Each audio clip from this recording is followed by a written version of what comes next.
working in fundraising. And Fladeboe Advancement has been in fundraising work for about 22 years. And I will say we primarily work in events, and that is our primary focus of fundraising is fundraising events. But what we know and what we deeply believe is that an event is actually just a jumping off point or a tool for engagement and fundraising work in general. And our approach to any event or any fundraising project that we are doing, our approach and focus is really on relationship building and engagement, because that is actually what will propel involvement and passion and energy and ultimately financial support. And so as I get into this, one of the really important pieces I want to emphasize is that when I say fundraising and when we talk about fundraising, I want you to not think about asking for money, because this is not about asking anyone for money. What we need, this advisory committee and a team of people, the people that we recruit, what we want to be doing is building connections and strengthening relationships and building a community. And that should result in turn in financial support, but I want everyone here to know that no one has to ask for money. Maybe Lisa will have to, but that's not anybody's job is asking for money, but your role in fundraising is much broader and much bigger than asking for money. And so I just want to make that really clear, because it's a super important aspect about our philosophy and our approach. So part of our proposal and our work with Lisa and her team is really two-pronged. And the first is building an ambassador team. And I'll talk about that in more detail in a moment. And then the other is building a culture of generosity. And that is where this advisory committee really comes into play. We really need you thinking and helping with both of these pieces of our work, but I'm going to talk a little bit more about building a culture of generosity first. And please, I'm watching the cameras, so if anyone has a question or has something to comment or question, please feel free to interrupt me. I want this to be conversational, and we want this to be a time where we can really brainstorm together. And so we want feedback on all of these pieces. So really building a culture of generosity within your organization is about understanding and embracing that there is value in everyone that's part of the organization has something to offer and some skill set. Maybe one person is really good at has a big network of people, and they're going to help us connect with lots of people. And maybe somebody else doesn't have such a big network, but they can help us write thank you notes, and they can help us make connections at a coffee hour, so everyone has resources and skills that they can lend. And it's an approach that just really embraces the idea that all of us are needed and valued in fundraising, which is essentially relationship building and building connections and strengthening our relationships with our supporters. So that's when we talk about building a culture of generosity, it's really embracing that idea. Is everybody tracking with this so far? And what we want is for you as an advisory committee and Lisa's team to embrace this culture of generosity as a value and a core value of the organization, so that it really frames and is the basis of all of the work that we do this year when we're talking about finding new supporters and our communication efforts, that it's really based on this culture of generosity. And generosity just doesn't have to mean money, right? It could mean that maybe somebody volunteers their time for us, or maybe someone shares our story, or maybe someone helps us connect with a new employer partner. So there's lots of ways to be generous that are going to really help us in this coming year. Any questions or comments about that? Okay. Thank you. What's that? Yes, thank you. Thank you. Yeah, good. And so as we, so I want to just make sure that we as an advisory committee and Lisa's staff are really focused on that approach. And as we do so, one of the pieces that we have found as a company to be highly successful when we're talking about growing revenue and growing income from fundraising is what we call an ambassador approach. So Lisa said it best, actually. This is essentially growing the number of people and broadening our reach to the number of people who are looking at what we do and understanding what we do and believing in what we do. So maybe they're just people who read our emails and see the stories. Maybe they're people who come to our event, but we're looking to grow our volunteer base to pull in more what we are going to call ambassadors who are going to help us broaden that reach and broaden our audience. Any questions so far?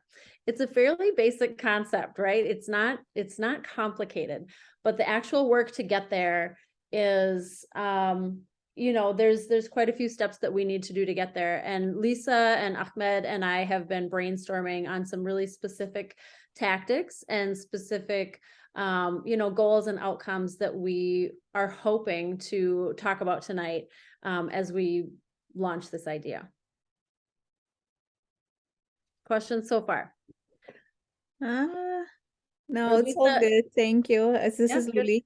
So I think maybe we're gonna dive in next at like how are we building this ambassador. I saw or heard the webinar a little bit earlier too, but good. Yeah. And so I thank you for mentioning that. The two webinars that we sent out to you, if you had a chance or didn't have a chance to listen to them, I'll just give a quick synopsis of sort of the general topics. But we know in fundraising and engagement that a really important piece is connecting your community, building community, and then keeping them connected. So what we really hope to do in this next year is build and create a community for Prosperity Ready, where people feel excited and passionate about being part of it and getting engaged and connecting with one another. And the more that we can connect your supporters with one another, the more powerful and more galvanized this group will be. And then the more connected they will feel to Prosperity Ready. And in result, that should result in more financial support as well. Is all this making sense? So the very essence, boiled down, those webinars are all about how we want supporters and more people to feel connected to your organization and feel connected to one another. And so many of the tactics that we are brainstorming about now are how do we create those connections and how do we build that community in this year ahead? And we've brainstormed a few really specific ideas. And I don't know, Ahmed, did you happen to share the list of ideas yet, or did we have, where are we at with that, with having shared that information?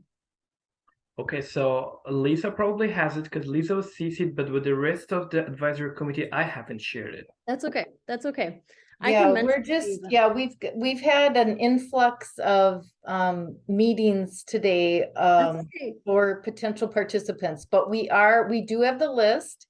Yeah. And we have started kind of a draft of a one-pager about what does this ambassador role mean? Right. Why do we need it?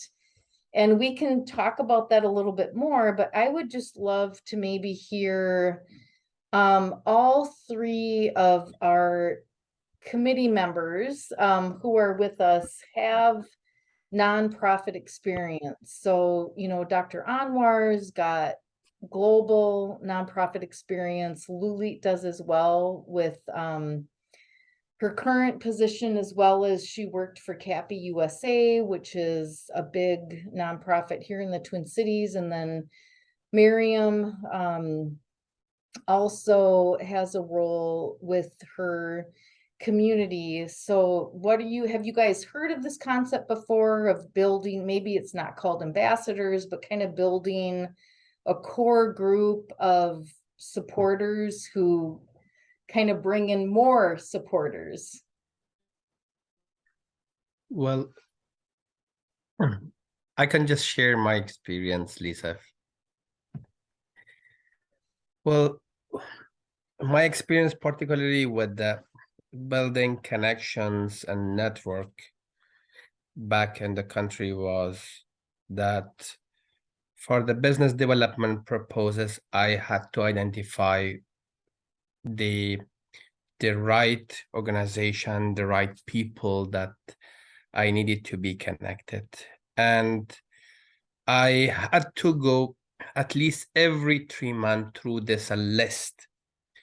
And through a strategy, I had to be connected with them, so I know where are the opportunities. Even sometimes I could spot the opportunities even before they announce. And I knew a lot, and I was ready with the team, with the partners, to go for it.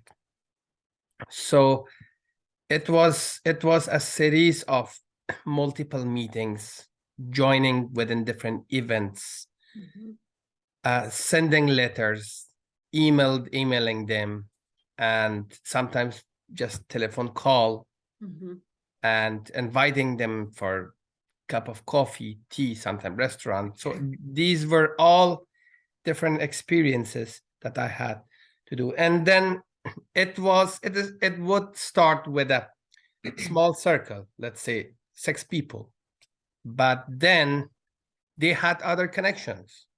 So then I had to go through their connections and then similar strategy with them. And then this way I could keep, a numbers that I could at least reach 3 months, And then I was in connection with them. I knew, and they were the people that they were part of the businesses. They were directors. They knew the programs. They knew that, for example, what are the strategies next? What are the priorities of the donors? They were people at the embassy, which were the dominant donors, even prime contractors of US government, or even other private companies. So I had to keep that connection. And then I know that they had funding opportunities, but then this connections helped me to understand everything in advance and be prepared for that. And in advance, I could build a team and be part of the team, or sometimes be sub to them, sometimes go as a prime for that, and have a good consortium for the organization. So that was very important and key for me in terms of building this connection and keep it running. It's not, because when you work on an international community work, the people are leaving within 6 months. And then everything is changing, and you have to continuously keep that on. And that's helped me a lot, particularly on the business development. For the last 15 years, I could raise up to $2 million for organization every year. So thank you for that. That's really helpful to hear. And I think it's similar in some ways. Your scale of what you've done is much larger, and we aspire to get to 2 million a year. And just what I heard and what you said was having a very methodical approach, which is something that we want to hopefully spend some time on today, of like, what are the first steps that this committee can take, and just taking, bite-sized pieces out of this and what's doable for the group. And then how do we expand that to other people? And I think Kate had mentioned, we want to get, I think our first goal is to get 5 to 10 people to sign up for our newsletters. Because we have great lived experiences that we're sharing. They're changing lives. They're not just they're changing entire families' lives. They're not just changing one person's life, which would be great, is great, but what we're doing now is changing how entire families live in the Twin Cities. So that's one thing that we want to kind of put out there as a step. And then starting to recruit this 10 to 20 ambassadors.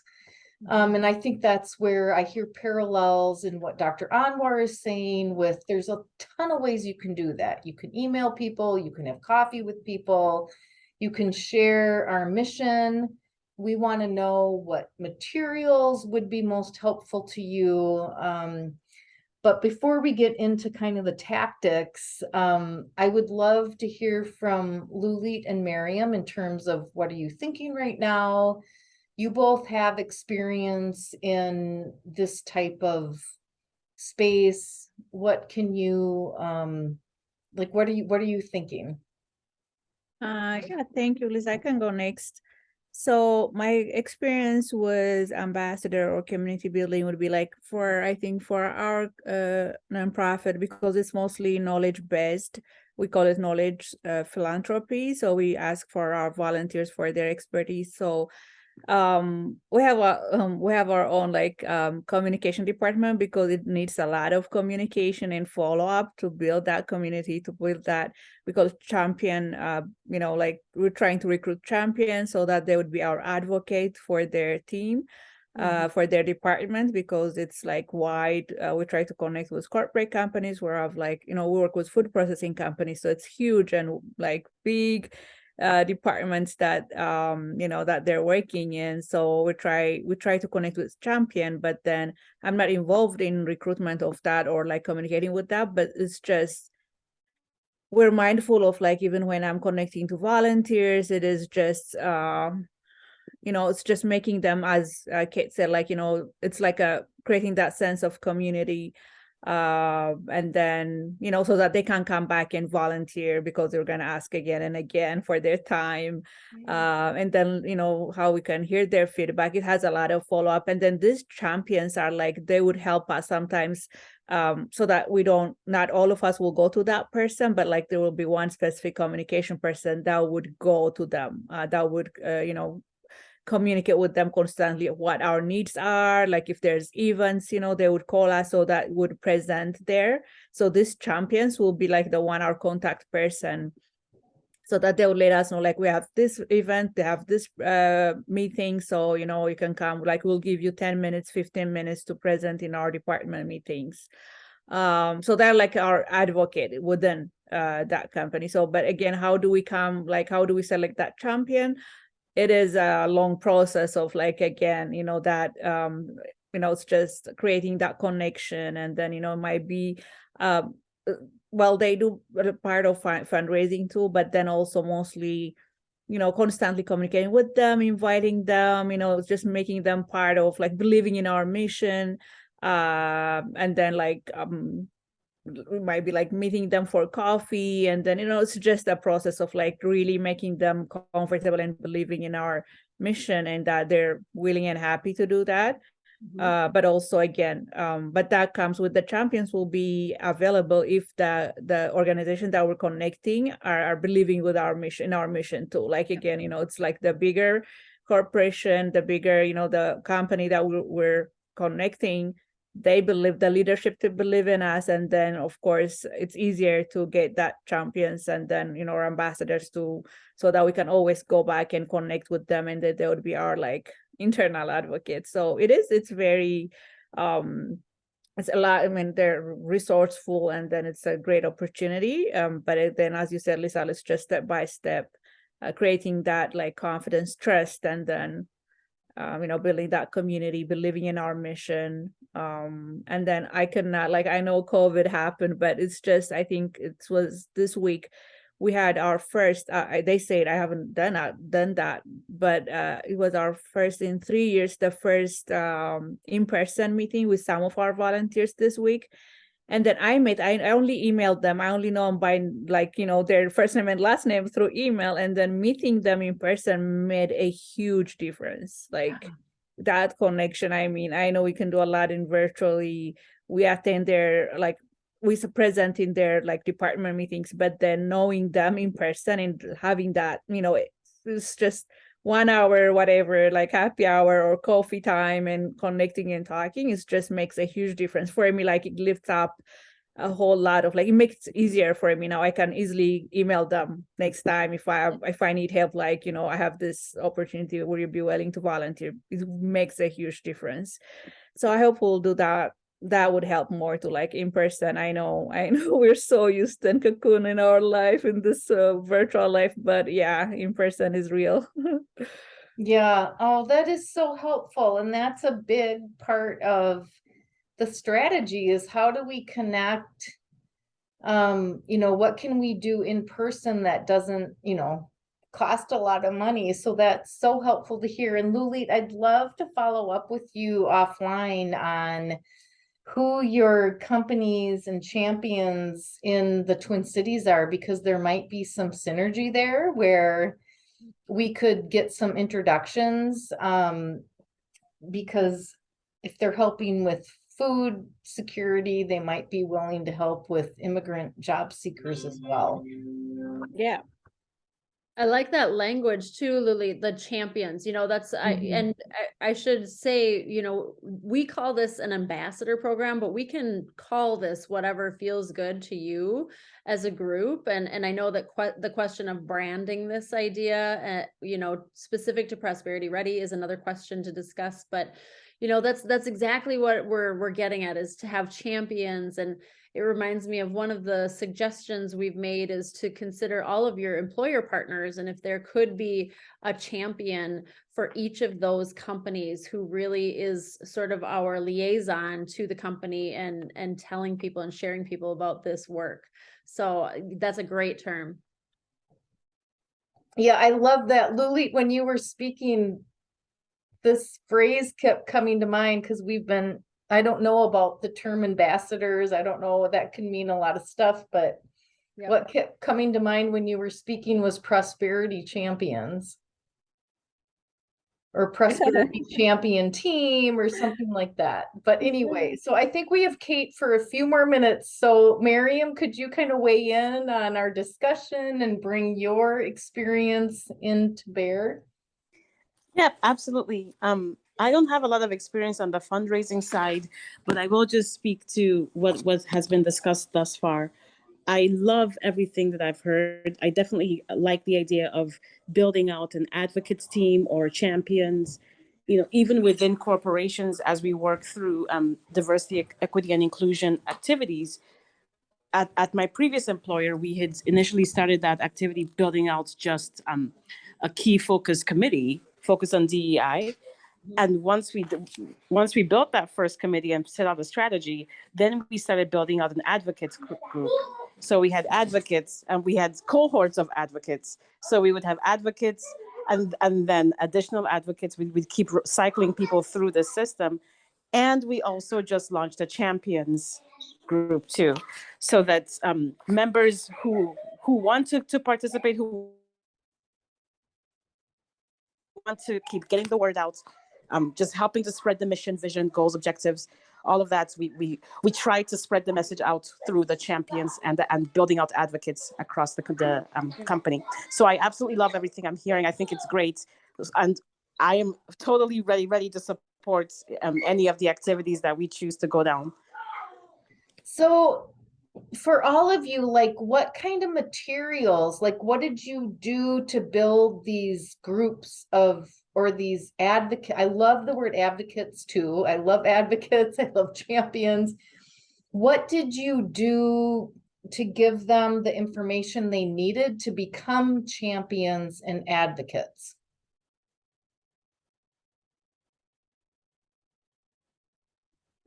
For me, I'm not really directly connected with this. As I said, like, our communication team is working on that. Like, they have like their own like templates. And then again, I said, like, it has processes, like, you know, it's meeting the department head, and then, you know, it would be talking through that. And then, you know, I know that they would go and then present about our company, our nonprofit. And then after that would be like, you know, communicating and asking them, like, you know, in our other corporate companies, you know, we have these champions that would, you know, advocate for us. If we have some contact, one person that we can contact, It's like building a relationship. I know that they do a lot of building relationships. It's constantly, I have doing one job. There's one person who's doing this specific job in our corporate communication team. So I don't know the details, but I know that they're really always constantly building that relationship in different ways. Right. That's good to hear. Yeah, because in fact, this week, Ahmed and I had a meeting with Emerson Electric, and we've been meeting with them for, I think, 18 months to try to get them signed on as an employer partner. And they finally asked for me to send them the contract. So I was like, okay, I guess you just gotta it's all about relationship building. That's wonderful. Yeah, and Lisa, don't feel bad, let alone for a small nonprofit like ours. It's been like 15 years. They've been like, it's a good sized nonprofit that we're working in. That sometimes when they want to add corporate partner, it takes a long back and forth. It's not always easy, even for the bigger ones. Yeah, this is definitely a long game. This is going to make a huge difference for the organization, in a 5 to 15 year but this is, I appreciate all of this. It's good. And I'm just so elated to hear everyone's excitement and that this is making sense to you. So that's very encouraging. So Kate, I know you've got another commitment that you need to drop off for, right? Oh, I have maybe 5 more minutes. 5 more minutes. All right. So how do we want to wrap up? We've got a few more things on the agenda. We for sure want to get meetings calendared for next year, and then just talk about it sounds like there's energy around this work. How do we move it forward in the new year? And I don't know if people have had a chance to look at the scope of work, but maybe after you've had a chance to look at what the plan is, we should come together. I know our plan was to meet every other month, and we've been meeting every month this fall because we just have so much activity, which is a good thing. So maybe talking about, do we come together again in January to look at where we're at? So Kate, any final things that you want to put out to the group? I would just think about, as a group, what are 2 or 3 things that we can do in the next couple of months. Obviously Lisa and Ahmed are going to be reaching out to individuals to invite them to be part of this advocate team, whatever we decide to call it. But I think that you as a group should also think about what are a couple, could we host an in-person coffee? Could we, I don't know if you want to talk with them about the graduation idea, Lisa, but to, maybe by mid-January, put into cement a couple of really concrete ways that we're going to have some tools to draw people in. Okay, that sounds good. We can keep that conversation going. Does that sound good to everybody? One more point that I would like, it just come to my mind to just discuss it. I'm sharing just my experience. For the business development, one of the important point is that you could talk about something and talk strategically. If, for example, if I am part of the content advisory group and I would like to talk with somebody who I think that he or she is a potential person that can benefit Prosperity Ready, I believe I should know about Prosperity Ready to talk. Some information about their activities, some information about their goals and objectives and how they are going to help. Because people want to know that, okay, if they want to pay attention to Prosperity, who are they and how they operate and what they are doing it. It is helpful sometimes that you have, for example, something as a one-pager, but with that also you need some more information because it's about communication. When you build link, build relation, it's about communication, and you have to talk with them strategically. And that's very important point. And for advisory team, I believe this is very important to understand first who is prosperity ready, what are the goals, and how you proceed. And so then after that, once you understand, then you can talk with other people and advocate for prosperity ready. Thank you.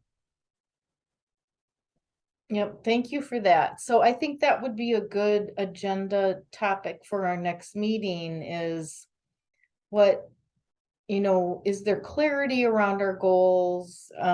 We've been moving really fast this year, so maybe spending some time on what's happened this year with our growth.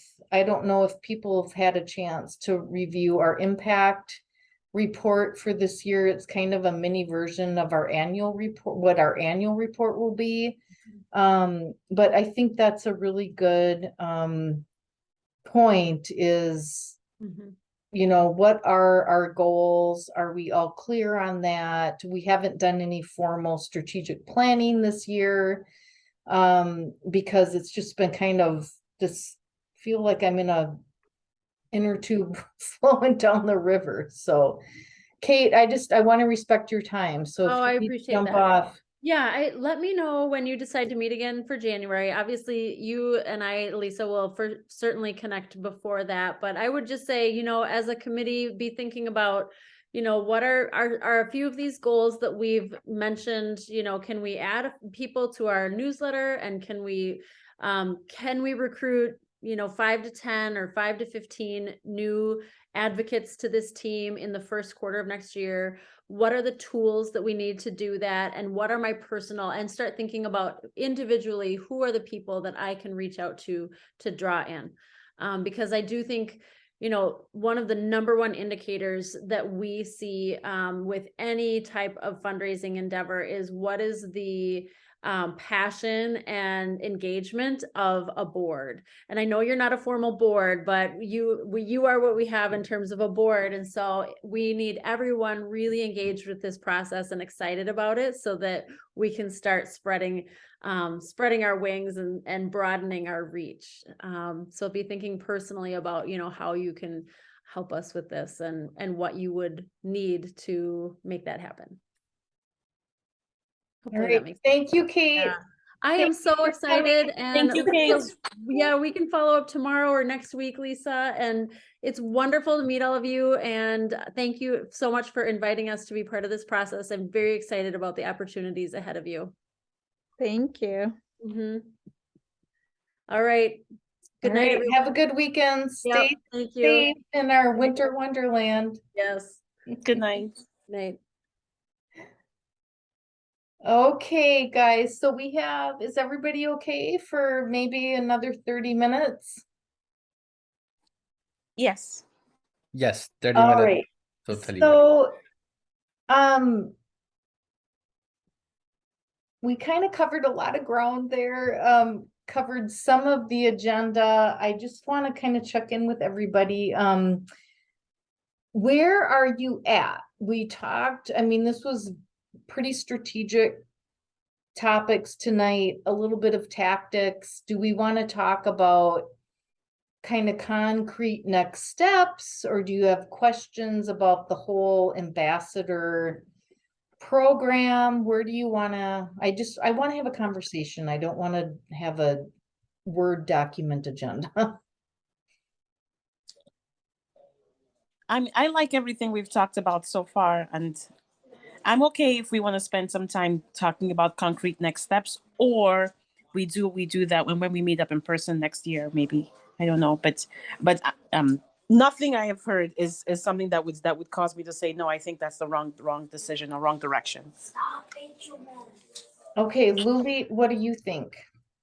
Yes, it is great. I like it. It is a good start. But also my question right now, I was just wondering, I know you were saying you were prosperity is expanding, like how fast is it growing? Like how, how are we going? What are your thoughts? Like if is it like fast paced growing, and then can we add, like, even for you, like, it's a lot of a lot of work too, like for the day-to-day, adding the ambassador program and all that. So are you feeling comfortable?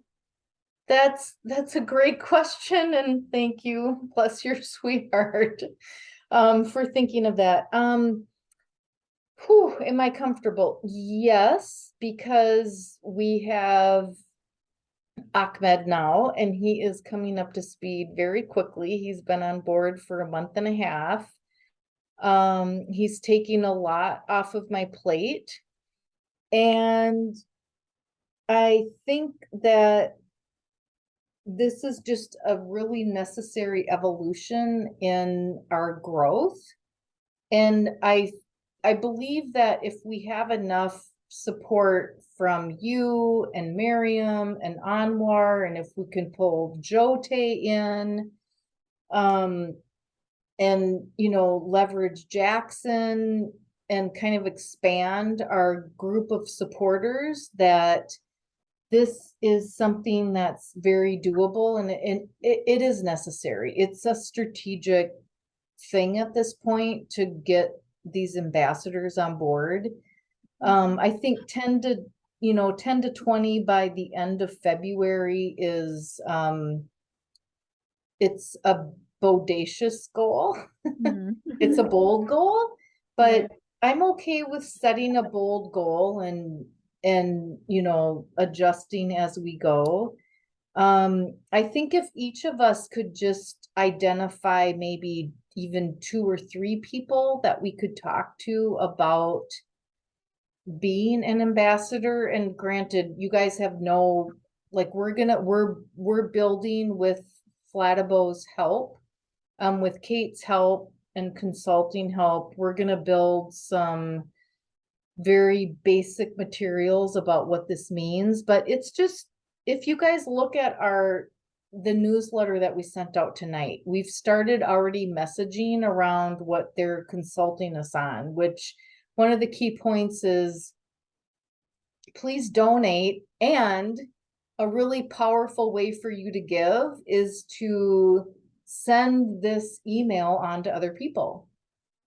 You know, that's part of being in an ambassador role or an advisory committee role. So there are things that people can do that take seconds to do. There are things that people can do that maybe take an hour to do, like Dr. Anwar suggested, having coffee.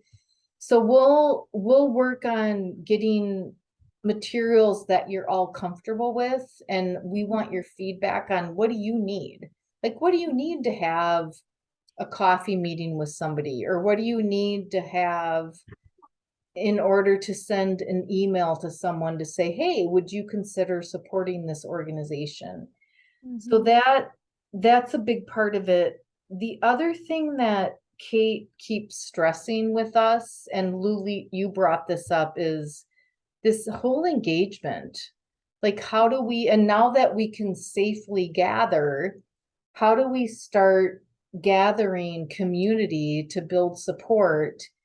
And one idea that we had is we're going to have a group graduating from our 3rd cohort. Oh my goodness, 3rd. Can you believe it? I know. It's just like, our 3rd cohort. Wow. The end of March, which is good timing in terms of, hopefully, good timing in terms of the weather. So we could have like an in-person kind of fundraiser celebration, where we could build community and show gratitude, share gratitude with our people who are here in state. We may, I think, Ahmed, are we gonna maybe have some out-of-state people? But I think by and large, the bulk of the group are gonna be from this area. Okay, so the class is gonna start January, is it? Yep, January 17th, and we sent the flyers in the agenda. And then Luli, to your former question, so we've gotten, it's been, we've been growing really fast. So January 17th, we start another degreed immigrant online cohort. we are working with Cappy USA and hired. Yeah, I heard. I They're- saw that you added hires too. I'm like, Yep, so we're offering our degreed immigrant programming on a self-service basis. And we're in conversation with Cappy about joining them in a $900,000 grant that they got to support Afghan job seekers. And that could look like a whole bunch of different places. yeah. Yeah, so That's good. it's things are moving. Really fast, I know now. That's really wonderful. That is so amazing. So amazing. Yeah, and Wow. then Dr. Anwar introduced us to the founder of the nonprofit that he works for, Access International. And Ronnie is offering to review grants that I write for me because I'm really bad at that. So that's a huge support as well. So we've got a lot of got going. It's a lot moving here. Yeah, and I'm going to introduce you to another one as well. It's Ann Proctor, one of my former colleagues that have very good network within NGO community, and she's at the moment in Palestine, Ramallah, and unfortunately she broke her legs. Oh no. Yeah. She said yesterday I was talking with her and I talk about Prosperity Ready, and she said that, you know, as she get better, and then I will connect you with her, and I believe that will be the second really good person Yes. you can. Yes, thank you. So yeah, anytime you guys can think of people just to connect us with, we can a simple email and then we'll pick it up from there. So any other questions on this strategy? And it sounds like everybody's on board. It sounds like everybody's cool with some kind of graduation gathering to celebrate our cohort 3 and bring community together, and we'll figure out a place. I'm actually going to ask the Toro company if they would let us use like one of their big conference rooms, but if anyone else has space that's centrally located where 50 to 100 people could get to easily in the Twin Cities, please let me know. Yeah. We don't even have office for us anymore. It's just Oh, are you fully remote now, Luli? no, we go 2 days, but then we'll do like a work share space. So we don't have even an office. Yeah. Yeah, well, that's good. I'm actually gonna ask Cappy because they have 2 locations that, maybe the Brooklyn Center space. What do you think? Yeah, the Brooklyn is a better one, like a bigger space. Yes, they do have Yeah. a bigger conference. Yeah. They've got a big conference room and they've got a big parking lot and hopefully all the construction is done over there. Yeah. Yeah, that's All better. right. Well, you guys, let's just kind of go to when do we want to meet again? Like, how much energy do you have around this? Do you want to meet in January? I know that wasn't planned, but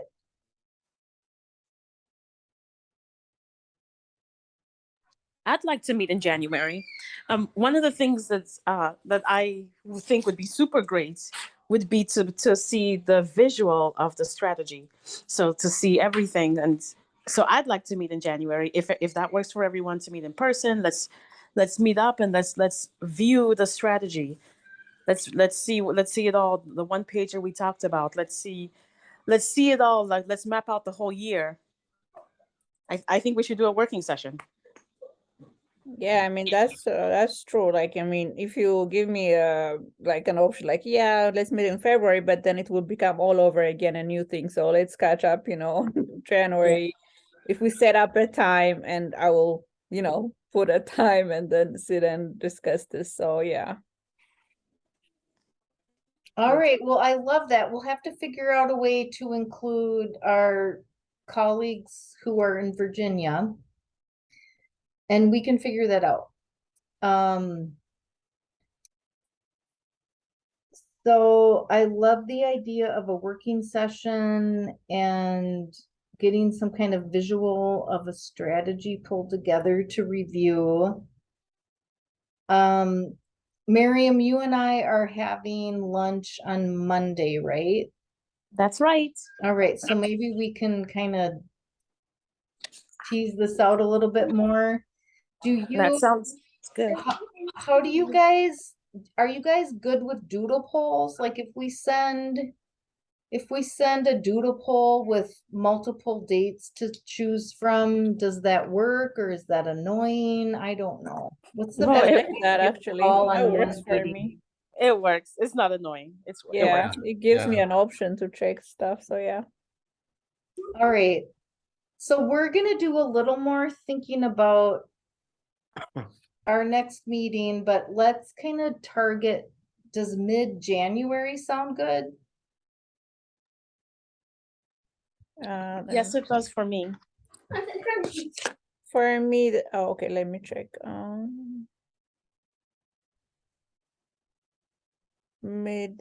Like the week of 23rd or 23rd would be better for me if you guys are okay. Okay, sure. Yeah, so I'm just gonna put, I am flexible. all right. So the week of 23rd sounds like it's best. And then we'll just figure out how to include people remotely, which will be actually kind of fun to figure out. And we'll try to get Joe, Tay, and Jackson. Yeah, maybe if we have. kind Lisa, of- what were you saying in Virginia? What were we adding from Virginia? So Dr. Anwar and Ahmed are both in Virginia. Oh, really? Oh my goodness, I thought they're Yeah. They were in Minnesota. So Okay. really, Minnesota, yeah, Minnesota is, it's Minnesota's loss and Virginia's gain that Oh, I the didn't know. Ginelli family moved to Virginia, but it's okay because they're still helping people. in Yeah. Minnesota. Oh my goodness. I didn't realize they're related. Oh Yeah. yeah, they're brothers. Oh my goodness. I'm so That's sorry. last I name. didn't catch that until now. That's fine. That's No. awesome. That's awesome. okay. And Thank so all you. this while I'm talking about us meeting in person, you didn't tell me not once that like you're far away. Oh. I'm Yeah, I was sorry, even gonna we're just so suggest like used we to should work- meet in person. No, it's okay. We'll figure it out. But no, so Dr. Anwar and I and another Afghan evacuee, Nasir Mohammadi, did in-person training for Afghan evacuees all summer. And then Anwar and Ahmed have been doing driver's license training for Minnesotans who evacuated from Afghanistan for, I don't know how long, guys, like months and months and months, right? It's going on. I just started class number 8. So almost 150 graduates. Wow. 150 graduates. My So goodness. yeah, it's been an interesting summer and fall and winter so far. And yeah, they moved to Virginia for job opportunities because, you know, Dr. Anwar and Ahmed both worked for that international nonprofit, which is amazing that we get to have their expertise. Yeah, it's a to great leverage. a great decision, I believe, because there's a lot of international NGOs around the tri-state there. That's good. So Yeah. thank you. I just got the job. So today is my 9th day. Oh, wow. Congratulations. Congratulations. Thank you. Where is it? It is at Equal Access International, and Okay. I'm managing a project in Pakistan and Tajikistan. Okay. It's about religious and peace. Mm-hmm. So we are promoting mostly a culture of peace, and we'll be doing a lot of women rights trainings and human rights training back in Pakistan and Tajikistan. We will have some surveys and research. Great. Wow. Congratulations. Thank you. Yeah, and Luli, the other really cool thing that's happened recently is we've gotten connected with Senator Tina Smith's office. Yeah, I saw it on your LinkedIn, right? I see that. Yep. Yeah. And they're starting to help our Afghan community members with their green cards. Whoa. Wow. Yeah, I know. I think of you every time I send them an email because they are committed to helping. So that's been super exciting. Yeah, it is. Wow, it's a lot. So how are you gonna be involved in that space? Just Like send prosperity emails. radio. I Yeah. just send emails. Okay. I just, like Dr. Anwar said, I just show up for meetings and say, like, here's the needs in the community that I have no idea how this works. Can you help? And they say, Yeah. sure, send me the person's information. And that's what I do. And then stuff happens. Wow, that's wonderful. Yeah, it's fun. So, well, you guys, it's so good to be with all of you, and we will send a doodle poll for a couple of days and times the week of the 23rd. Mhm. And I think in the meantime, if I can, just meet one-on-one with people and get your ideas about how to shape this, that will be helpful to me. And in the meantime, yeah, just be safe out there in the weather. I think Virginia, you guys are still wearing t-shirts, I heard, as of yesterday. Well, it's going to be cold now. And 24, we are expecting some snow, but 24th of December. All right. All right. Thank you, everybody. I think we've covered most of this. Oh, there were a few things on the agenda we didn't cover, but I don't think they are of consequence. So if you haven't had a chance, please look at the webinars on the building community and engagement. And then, yeah, we'll be in touch. Yes. Great. Thank you all so much. Congrats, Dr. Anwar, on your job. Thank you, Mariam. Thank you, Lulit. Yeah. Pleasure Good to see meeting you. All right. Bye. Yeah. Thank you. Bye, everyone. Yeah. Bye. Thank you, Lisa. Thank you. Nice to meet you, Ahmad. Nice to meet you too. Bye-bye. Bye-bye.